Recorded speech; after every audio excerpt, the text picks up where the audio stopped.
Bonjour à toi. Alors, comment faire pour sortir du salariat et enfin prendre ton envol et développer ton activité? Je vais t'expliquer ça dans cette vidéo parce que je me rends compte que beaucoup de personnes qui me suivent sont dans cette situation. Et donc, mon intention, c'était juste de t'expliquer dans cette vidéo comment moi j'ai fait pour sortir du salariat en espérant que mon expérience pourra t'inspirer pour que tu puisses faire de même. Mais avant ça, si le contenu de cette chaîne t'intéresse, je t'invite à t'abonner à la chaîne et à mettre un petit pouce sur cette vidéo. Et bien entendu, n'hésite pas à la partager à toutes les personnes qui pourraient être intéressées par le sujet. Alors, revenons à nos moutons. Comment faire pour sortir du salariat et développer ton activité de manière sécurisée, sans prendre de gros risques financiers? Alors ça, c'est une question importante euh, et je vais t'expliquer comment moi j'ai fait. Alors, pour expliquer un peu mon histoire, donc moi j'accompagne les entrepreneurs depuis plus de 20 ans, tu dois le savoir si tu as déjà vu quelques-unes de mes vidéos. Et je l'ai fait de différentes manières, et la plupart du temps en tant que salarié. Et le dernier emploi salarié dans lequel j'étais, à un moment donné, en fait, dans toutes mes expériences de salarié, tu vois, à un moment donné, j'arrivais au bout du truc, et je sentais que c'était plus trop pour moi. Du coup, j'étais dans une période ici, lors de mon dernier emploi, mais c'était le cas à chaque fois, où ben, plus rien ne me plaisait. C'est-à-dire que les horaires ne me convenaient plus, ce que je faisais, je m'ennuyais, en fait, je m'ennuyais dans mon activité, etc. Bref, je sentais que j'arrivais au bout, mais je ne savais pas comment faire, je ne voyais pas comment faire pour me sortir de là. Euh, J'étais plutôt en mode je subis ma vie. Il faut savoir que je fais partie d'une famille d'indépendants. Alors, j'avais en fait cette croyance, alors j'étais pas du tout consciente de ça à ce moment-là, hein. C'est maintenant que je peux te dire ça, mais en tout cas, j'avais cette fameuse croyance que c'est dur de gagner sa vie. Et comme tu le sais certainement, si tu me suis, j'ai vécu une période dans ma vie où j'étais vraiment en difficulté financière. Et donc, j'avais aussi quelque part peur euh, peur de manquer d'argent. Clairement, peur de manquer d'argent, c'était vraiment une peur pas consciente du tout à ce moment-là, mais que je peux dire aujourd'hui, j'avais peur de manquer d'argent. Et du coup, j'étais dans un job que je subissais parce qu'il fallait bien payer ses factures, parce qu'il fallait bien gagner sa vie. Et puis en plus de ça, donc je travaillais toujours dans le milieu de l'entrepreneuriat, mais j'avais cette croyance que je devais quelque part obliger la structure, j'avais comme mission d'obliger cette structure à accompagner l'entrepreneuriat de la manière dont moi je l'envisageais. Alors pourquoi est-ce que j'étais là-dedans? J'étais là-dedans simplement par peur. C'est-à-dire que j'essayais de transformer l'extérieur, j'essayais de transformer l'entreprise dans laquelle j'étais. D'ailleurs, à la fin, je travaillais dans un laboratoire d'innovation, donc c'est bien la preuve que je voulais juste transformer l'entreprise dans laquelle je travaillais, moi toute seule avec mes petits bras, simplement par peur de ne pas le faire moi-même, en fait. Simplement par peur de ne pas y aller moi-même. Et jusqu'au jour où ça devenait tellement insupportable. Enfin, j'accumulais de la fatigue. Évidemment, tu t'épuises hein, quand tu essayes de faire bouger un truc, alors que tu n'as pas compris que c'est toi qui dois bouger à l'intérieur. Mais tu te heurtes à tout ce qui ne va pas. Donc, je relevais tout ce qui n'allait pas dans mon entreprise, tout ce qui n'allait pas dans ma vie, tout ce qui n'allait pas dans mon job, etc. Évidemment, je m'épuisais à ça. Jusqu'au jour où l'épuisement était tel que là, j'ai eu un stop complet, c'est-à-dire que mon médecin m'a dit, bah, maintenant tu raccroches, tu prends 15 jours de repos parce que tu es vraiment au bout du rouleau. Et le fait d'avoir été arrêtée comme ça, alors j'ai résisté, hein, parce que j'ai dit à mon médecin, à l'époque, je disais non, ben, ça va, avec une semaine, ça ira bien. J'ai négocié avec lui pour réduire le temps, il m'a dit non, non, pas question. Je te mets 15 jours de maladie et pendant 15 jours, tu vas te reposer.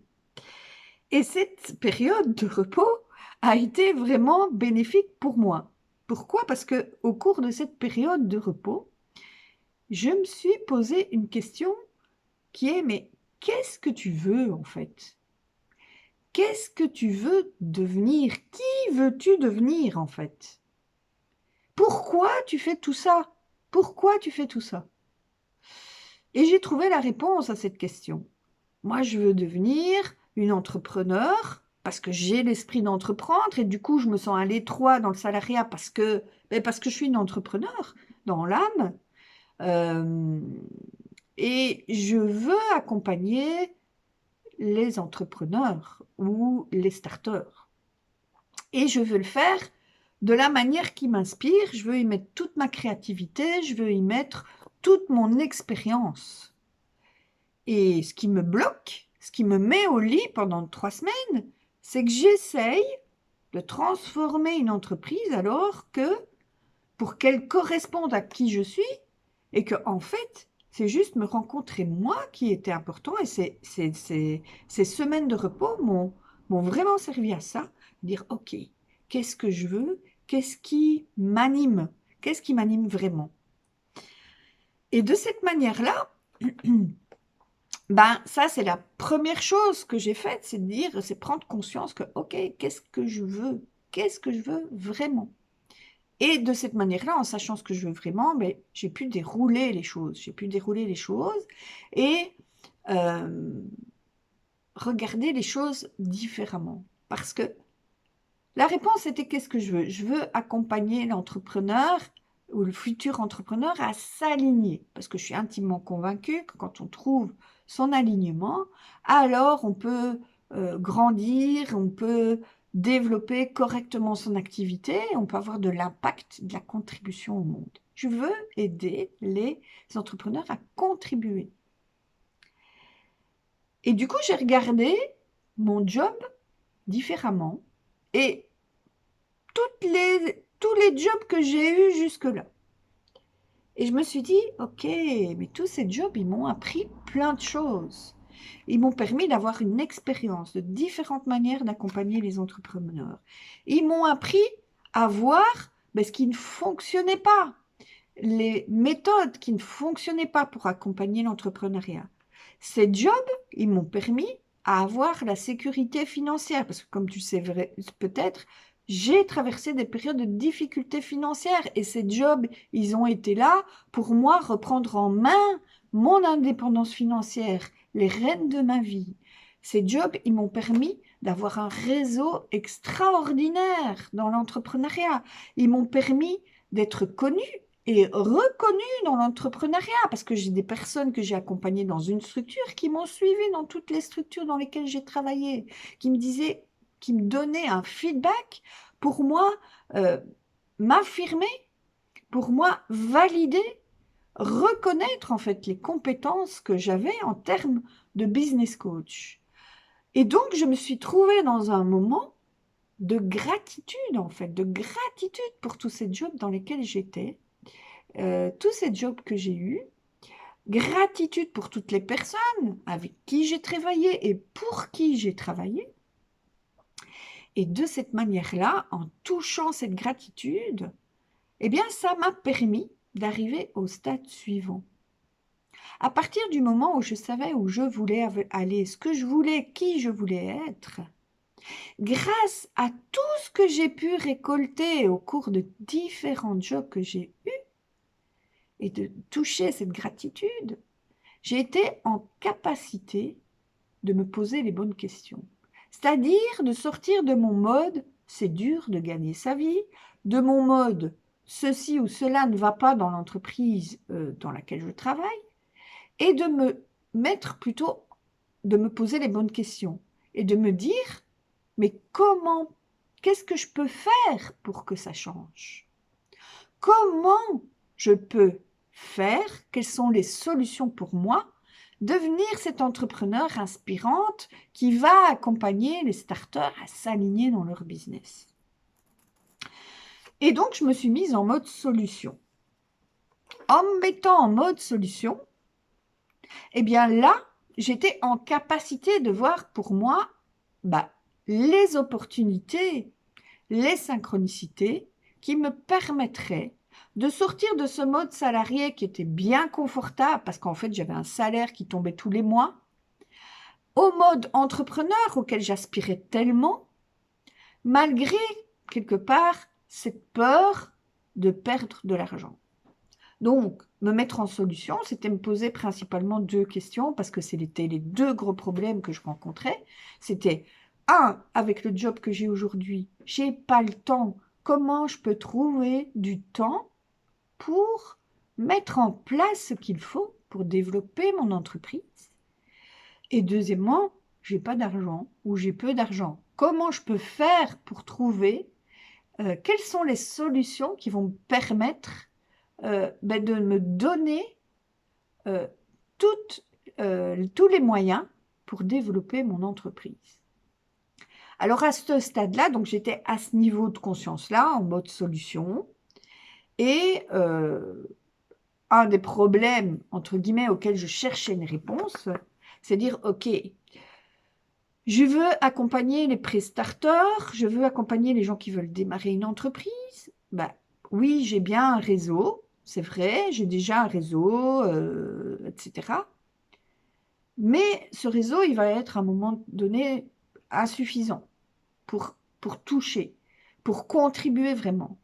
Donc, je me disais à l'époque, oui, mais pour pouvoir contribuer, je dois absolument communiquer, etc., avoir une stratégie qui va me permettre d'utiliser correctement les réseaux et en tout cas d'avoir que mon message, que je puisse transmettre mon message à plus large échelle possible. Donc, la solution que je cherchais à l'époque, c'était une solution purement stratégique. Ok, du coup, je vais commencer à chercher quelles sont les stratégies marketing les plus impactantes. En me disant, moi, je suis un business coach, je sais comment on fait pour lancer une entreprise, j'ai accompagné des centaines d'entrepreneurs à démarrer leur entreprise. Donc, ma grande croyance, mon ego, me disait, tu peux le faire toi-même, tu n'as besoin de personne pour le faire. Et ce que j'ai fait, j'ai essayé plein de choses. Et comme par hasard, ça démarrait pas vraiment comme je le voulais.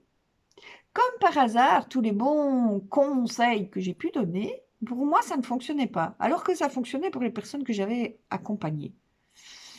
Et du coup, de nouveau, à force de me prendre le mur, parce que c'est comme ça en fait qu'on apprend, honnêtement, à force de me prendre le mur, etc.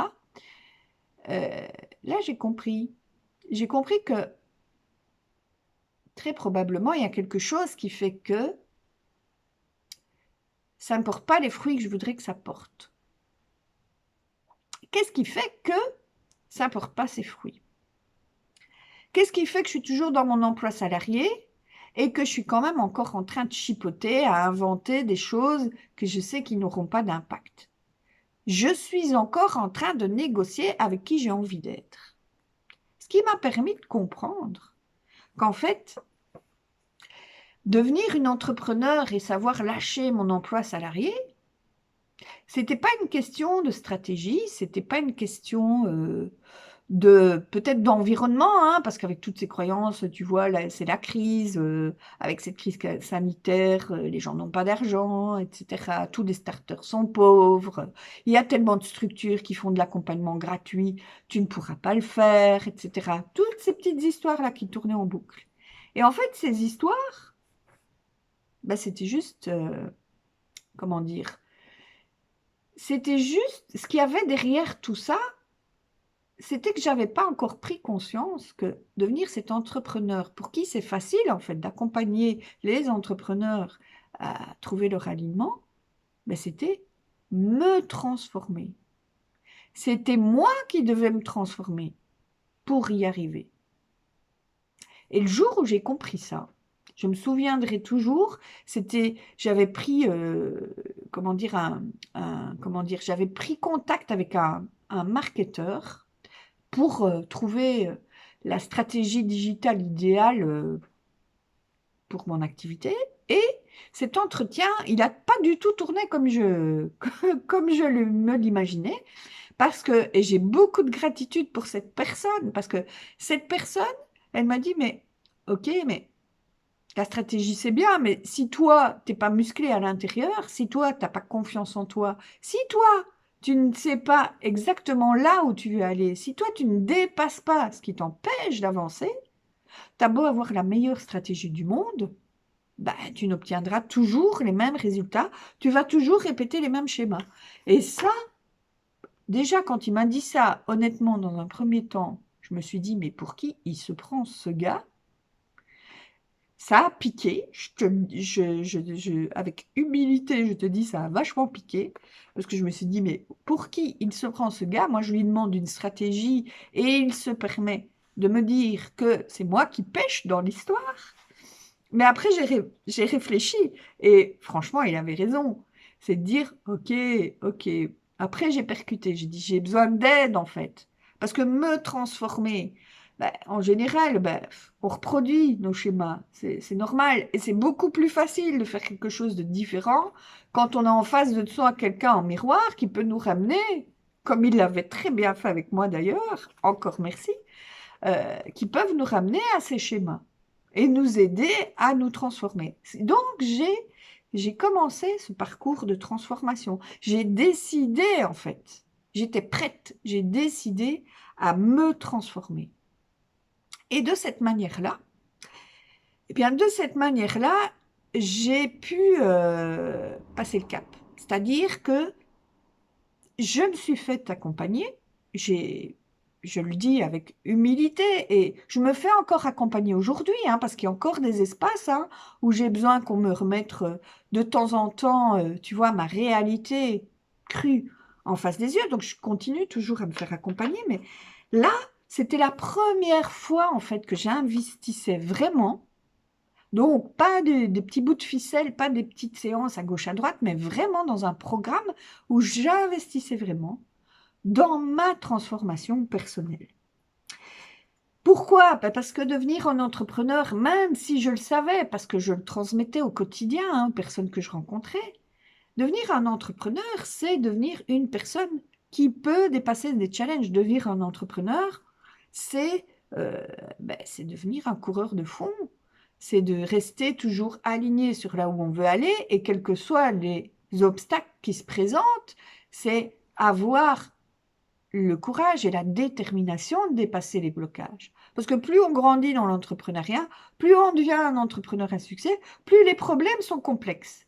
Donc, de toute façon, devenir un entrepreneur, c'est devenir une machine à résoudre des problèmes, c'est donc se transformer. Et le moment où j'ai pris cette décision, c'est là que ça a changé.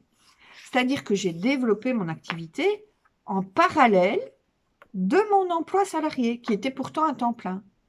Donc, comme j'avais enfin décidé de me transformer, j'avais enfin vraiment décidé de faire les choses, de développer mon entreprise, pas d'être l'éternelle seconde de l'un ou de l'autre, mais de développer mon entreprise, celle qui poursuit mon but, mon élan de contribution. À ce moment-là, j'étais en capacité de faire les deux en parallèle, ce qui m'a permis finalement de faire l'expérience que ça marche.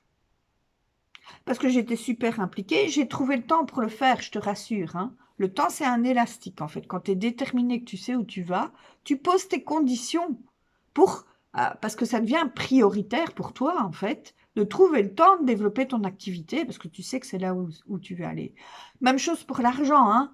L'argent, c'est aussi une question de priorité. Quand j'ai priorisé en disant, c'est en moi que je dois investir, j'ai trouvé les moyens d'investir en moi. J'ai trouvé les solutions. J'étais en mode solution et je me suis posé les bonnes questions et j'ai trouvé les moyens. Et du coup, j'ai développé les deux en parallèle et ça a marché. C'est-à-dire que j'ai fait l'expérience que ça marche. J'ai, comme ça, en passant à l'action, en faisant les choses, pu faire disparaître toutes ces croyances, c'est-à-dire croyances principales en période sanitaire ou en période de crise, c'est compliqué de lancer son activité. Faux. Je faisais l'expérience que j'ai fait mes premières ventes haut de gamme, etc., que je parvenais, que c'était possible. Deuxième chose, j'avais cette croyance que la personne qui démarre une activité, elle n'a pas d'argent.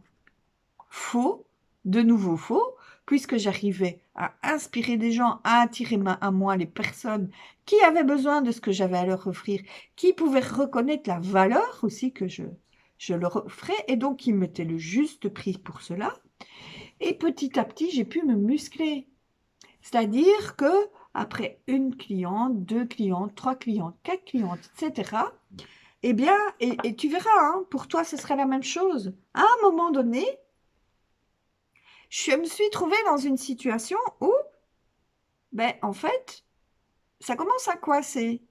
C'est-à-dire que je me suis trouvée dans une situation où, si je conserve mon emploi, ou je conserve mon emploi salarié, mais alors, je n'arriverai pas à faire décoller mon activité comme je le voudrais, alors que j'ai validé que j'ai toutes les capacités et que c'est possible de le faire. Ou alors, ben, je laisse mon emploi salarié et je prends pleinement en main les rênes de ma vie. Je prends ma responsabilité et donc, je prends ce risque financier. La question, je me la suis pas posée très longtemps parce que je me suis rendu compte que cet emploi salarié qui m'avait beaucoup aidé à ce moment-là, ben, commençait à me drainer. Pourquoi? Parce que ça me demandait, déjà, mon activité se développait bien, donc je travaillais beaucoup d'heures, et que je me rendais compte que je ne pouvais pas garder ce rythme indéfiniment. Je me rendais compte aussi que le temps que je passais dans l'entreprise, dans mon emploi salarié, en fait, ça me drainait. Parce que ça me remettait dans une autre énergie, dans l'énergie, oh, il faut encore que je fasse ci ou que je fasse là, alors que j'ai plein d'autres choses qui m'inspirent à faire. Et du coup, là, c'était très facile pour moi de lâcher le bord et de dire, ok, maintenant, je prends la décision d'y aller. Et là, j'ai pu lâcher le bord, j'ai lâché mon emploi salarié et j'ai pu pleinement me consacrer à mon activité et continuer à la faire grandir, à peaufiner les choses, à m'aligner, etc. Et c'est ce qui fait qu'aujourd'hui, eh bien, je me sens pleinement épanouie dans cette activité. J'ai beaucoup de gratitude pour toutes les personnes qui m'ont aidée, pour tous les coachs qui m'ont accompagnée, qui m'accompagnent encore, pour toutes les clientes qui me font confiance. J'ai beaucoup de gratitude pour la vie et j'ai envie de dire, j'ai aussi beaucoup de gratitude pour moi-même parce que se transformer, ça demande du courage et je suis fière. Je peux dire que je suis fière de moi. Et tout ce que je te souhaite, c'est que tu puisses, toi aussi, sentir cet espace où tu peux avoir de la gratitude pour tout ce qui t'est arrivé dans ta vie jusqu'ici et être fier de toi, fier d'avoir repris en main les rênes de ta vie, fier de participer et de suivre cet élan de contribution qui est le tien.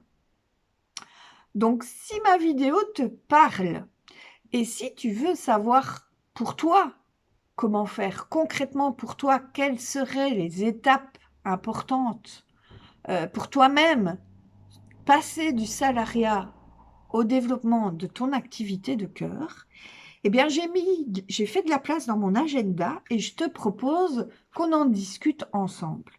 Ce que je te propose, c'est un coaching qui va être transformationnel. Au cours de ce coaching, ce qu'on va faire, c'est qu'on va définir le cadre de ta vie idéale et voir pour toi quelles sont les étapes pour pouvoir y aller sereinement, sans te cramer, sans prendre ce fameux risque financier qui peut sans doute te préoccuper aujourd'hui. C'est un coaching de 45 minutes. Il est entièrement gratuit, je te l'offre et tu pourras voir ici en dessous de cette vidéo, il y aura un lien sur lequel tu peux cliquer pour t'inscrire. Voilà, j'espère que mon histoire t'aura inspiré. N'hésite pas à me mettre en commentaire s'il y a d'autres choses qui te préoccupent. Euh, et en tout cas, on reste en contact. J'ai encore plein d'autres vidéos qui vont arriver. Et je te dis donc à très bientôt pour la prochaine vidéo. Ciao!